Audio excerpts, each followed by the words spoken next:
Welcome to the third lesson on sequencing series, and the focus is on the first type of sequence, that is the linear sequence. Now, in linear sequence, let's look at some terms of linear sequence. Now, each term of linear sequence is being represented by u. Okay, each term in linear sequence is represented by u.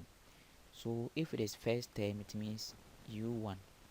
If it is second term, u2. If it is third term, u3. If it is fourth term, u4. And then if it is fifth term, u5, in that order. Are you getting it? And if you could remember, in our previous lesson, we said that the first term is being represented by small a. So over here, our first term is what? u1. Our second term is what? u2. The third term is u3.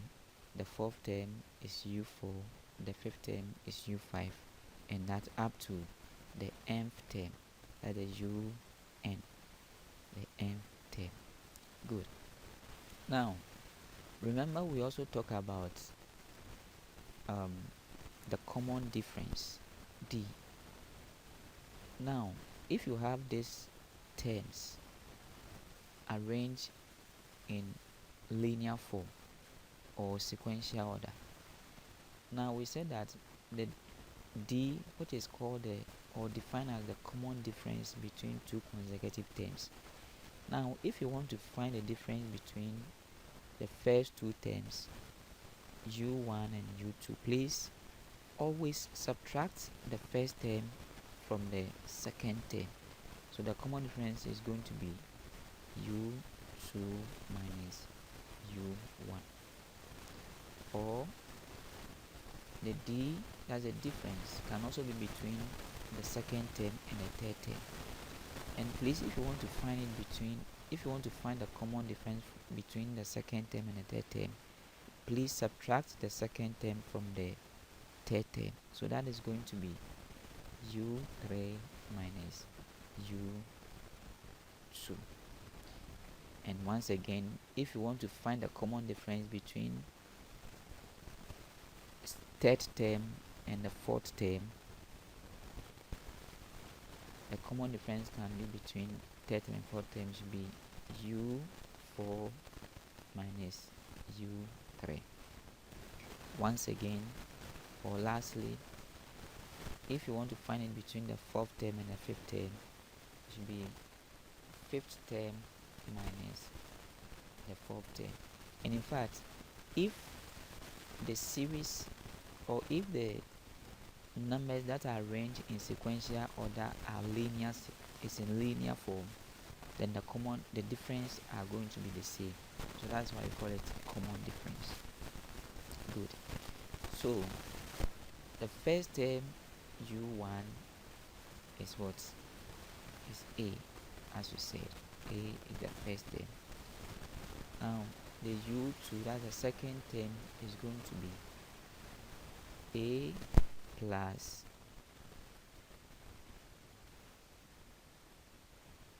n. Sorry. The second term is going to be a plus d.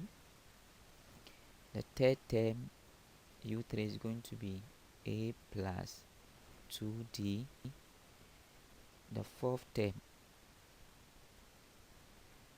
u4 is equal to a plus 3d. The fifth term is giving us a plus 4d. Now you may ask me, how do we come about this first term, second term? First term as a, but I hope you remember we said that the first term is always represented by a in our previous lesson. Now the second term u2 is a plus d. The third term is a plus 2d. The fourth term is a plus 3d. The fifth term a plus 4d. So it is from this formula, that is, the nth term is equal to a plus n minus 1 multiplied by d, what is common difference. So if we are talking about the first term, that's the u1, then it means what is n is now 1. Are you getting it? N here is 1 here. So wherever you see n, you put 1 there. So you get a plus 1 minus 1 times the d. So u1 is equal to a plus. Now 1 minus 1 is what? 0 multiplied by d. So u1 is equal to a. 0 times d is 0. So that's why we said the first term u1 is a, and you can see it from here. You can see it from here. You can see it from here. Good. So the u1 is a. Good. Now u2, the second term.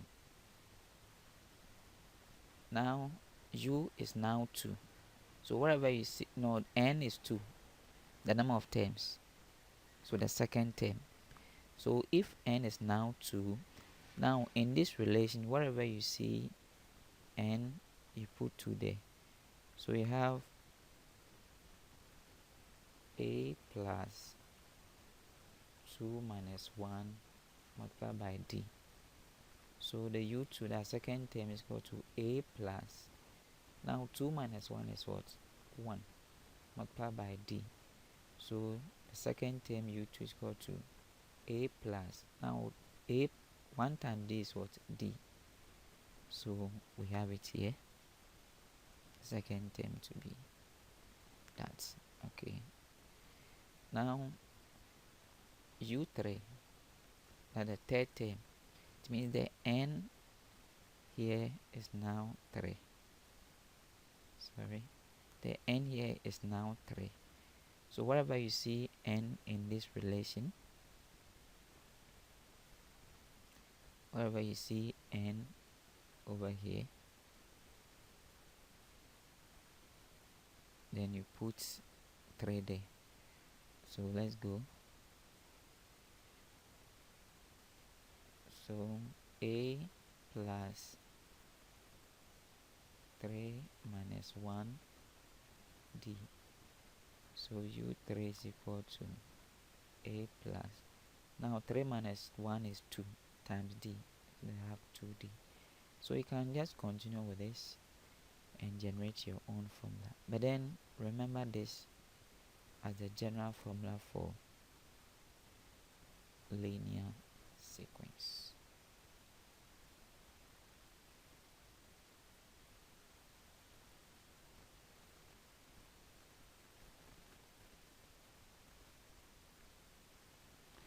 So example 1.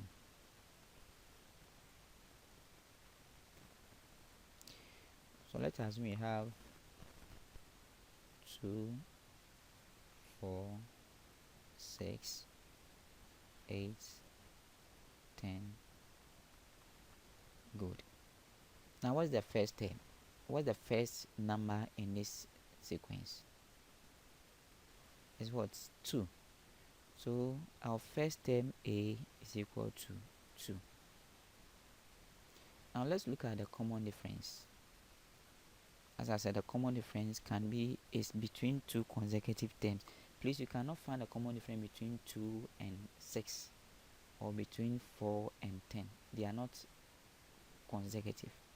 So when we say consecutive, they are numbers that follows each other. From 2 you go to 4. From 4 you go to, so 2 consecutive numbers can be between 2, 4. It can be between 4, 6. It can be between 6, 8. It can be between 8, 10. So these are the consecutive terms you are talking about. So the common difference between 2 consecutive terms could be between 4 and 2 or 2 and 4. And remember, in our previous lesson, over here we said that the common difference, if you want to find between u1 and u2, it should be u2 minus u1. That's the second term minus the first term. So let's come back here. So the first term is 2 and second term is 4. So the second term 4 minus the first term, which is 2. So difference between 4 and 2 is what? 2. Do you get it? Now it can also be between 4 and 6. So that's the second term and third term. And the common difference should be third term, which is 6 minus the second term, that is what? 4. And 6 minus 4 is 2. So since you are getting the same answer, just pick any of them. So there's no need to waste time if the sequence are in linear form. So you can just concentrate on only one of them. Only one of them. Alright. So we have our difference between 4 and 2 to be 2. So that's the common difference. Are you getting it? Now, if you want to find the so we can, there could be a question that find the 10th term. So to find the 10th term, remember in our previous lesson we said that the general rule is nth term is equal to a plus n minus 1d. Okay, so you can easily quote that formula. So that's the nth term is equal to a plus 1 minus a plus n minus 1d. Now what term are you looking for? Say that find the 10th term. So it means the n is equal to 10. So u10 is equal to a. What is a? A is the first term, and that is what? 2. So 2 plus, now what is the n? We are looking for the 10th term, so n is 10. So 10 minus 1. Now what is the common difference d? Common difference d is 2 here, so 2. So the 10th term is equal to 2 plus 1. 10 minus 1, 1 is what? 9 multiplied by 2. So you have the 10th term is equal to 2 plus 9 times 2 is what? 18. So the 10th term u10 is equal to, now 2 plus 18 is 20. So that is the 10th term.